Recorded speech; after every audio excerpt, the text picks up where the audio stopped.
Delta 2452, continue Juliet Mike to Lima Charlie. Monitor the tower, 123.85. 400 feet above Atlanta Hartsfield Airport, air traffic controllers oversee the skies of the world's busiest airport. Firing off commands to pilots. Delta 393, Atlanta ground, runway 27 right, taxi via Lima, hold short of taxiway Dixie. They juggle 2,600 landings and departures a day, in all kinds of weather. You can go upstairs and you can look out of that window and you can see nothing at all and still have movement taking place on your airport. But air traffic controllers can't mess up. Not only are lives on the line, but this is the ultimate in domino effects. If something's going wrong in Atlanta, or if there are major delays, it disrupts air travel all throughout the country and parts of the world. Back in February, before COVID was named a pandemic, Rally took us up inside the tallest control tower in the country to see what it really takes to be an air traffic controller. This is Atlanta Hartsfield-Jackson International Airport, and these are its 5 runways. And here's the control tower. It takes a rotating staff of 58 traffic controllers to keep the airport running. Pre-pandemic, they directed 190,000 flights through takeoff and landing each year. These controllers are responsible for any planes inside Atlanta Hartsfield airspace, 5 miles out and 4,000 feet above the airport. Once a plane enters Atlanta's territory, air traffic controllers are in charge of communicating with pilots over radio. They direct pilots in the air through safe landings and pilots on the ground through takeoffs. The goal? Efficiency, efficiency, efficiency. What can you do to help us be more efficient? Well, the one thing that we're not going to do is make sure that you compromise safety in that equation. But the job isn't easy. There's a lot of dynamic decisions. If an aircraft is coming into land and they have to go around because of an unstable approach, the weather didn't cooperate, they couldn't get the runway in sight, you have to be ready to make a decision. To become a fully qualified controller, it can take up to 5 years of classroom, simulator, and on-the-job training. But if they make it, the average controller in Georgia makes $145,000 a year. A job in Atlanta's tower is one of the most coveted ATC positions in the U.S. Candidates go through a rigorous hiring process, which can take somewhere just under a year. We're getting closer to 6 to 9 months. Once they've been hired, incoming controllers start on the simulator. So any new controller that would come here, they would initially come here and do book work, and then follow it up with the book work, they would come in the simulator room. A new controller will do multiple pass-fail scenarios, but on the simulator, they'll have fewer planes to juggle than the real deal in the tower. Then they'll have an evaluation, and then if they pass that evaluation, they can head up to the towers. We have 2 controllers working there today. One of them is in training. There's never really a slow period to speak of. Though air traffic always picks up in the summer and days before and after holidays. But whether it's Christmas Eve or just another Tuesday, controllers have to stay focused. I don't know that we want people to be comfortable. We want people to be on edge. We want people to be at the top of their game. Controllers have to remember and monitor up to 30 planes at once. That's a lot to think about, especially since studies show the human brain can only handle 7 things in short-term memory at a time. I had about 25 to 30 aircraft all on my frequency. At one time, they're all taxiing out for departure. But once I said, monitor the tower, 123.85, that's when they got off my frequency. So, at one time, you could have a lot. Then 1 minute later, it could be all gone.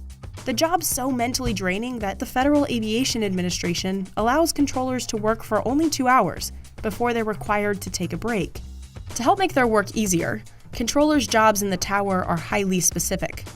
Each runway is assigned either takeoff or landings. That controller is just focused on that runway, that specific runway and that specific runway only. The controller who clears planes for takeoff or landing is called the local controller. There are 2 or 3 of them in the tower at once. This gentleman's working what we call Local 5, and Local 5 is handling, at the moment, all the arrival aircraft coming in from the east. Then there's the ground controller. This guy focuses on directing traffic on the ground, telling planes which runway to taxi to.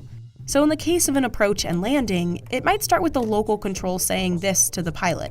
It'll be Delta 222, runway 8 left, wind calm, clear to land. We'll turn it over to the ground controller. As they exit, Delta 222, contact ground 119.2. They'll go over to ground control will tell them which direction to taxi to get them over to the ramp.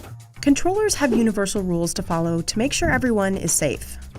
First, there's the lingo. All right, 1123, taxi ramp, keep moving, traffic behind you, have a good day. The international language for air traffic control is English. They also have special terminology, so no two words will get confused. Runway 27 right, follow southwest. The guys at Chicago O'Hare or PDK or Atlanta Tower say the same things for most of our control instructions. It doesn't deviate, and that consistency is what helps us keep communications down to a minimum. Minimal talking is important because every plane and every controller Delta 2452. share the same radio frequency. 353, follow the 737 ahead. And they're all in the same telephone call, 15 airplanes here in Atlanta. Short calls aren't the only way controllers ensure efficiency. These strips help the controllers keep track of all the planes moving through that process. Each one represents a plane. It has the flight number, the airline, the city the plane's going to or coming from, and the departure or arrival time. Once the flight plan is generated at its proposed time, as you've seen right here, these will print out. This flight Delta 1904 is an international flight. It's going from Atlanta down to Marigot, so Delta 904. And this aircraft here is a Boeing 757-200. This airplane is scheduled to depart at 1542 Zulu. When he departs, he's requesting to go to 37,000 feet. So this strip would then, once it's ready, they'd place it in one of these strip holders. So you'd find the Delta 904, which is at Echo 9. They'd place Echo 9 on here and slide it to the appropriate side. A controller will have 4 or 5 of these strips active at once. This is how they sequence the planes in order of priority. The passenger doesn't see the bigger picture. The pilot thinks, I've been sitting here, why? The reason why he's holding is because we're trying to provide that sequence so that we can get maximum capacity out at one time. Sequencing can help move planes along quicker, but how exactly does it work?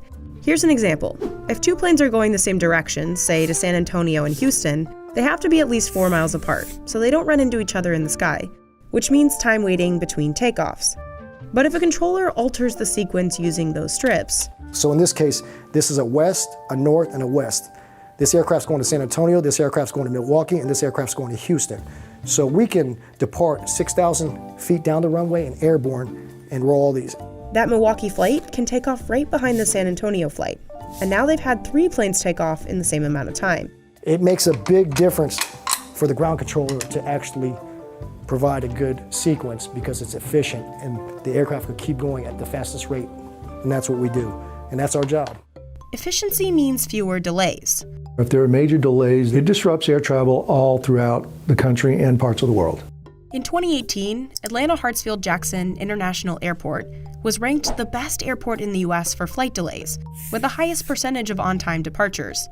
15 airplanes, we're looking at a minute behind one another, so it's not bad, 15 minutes.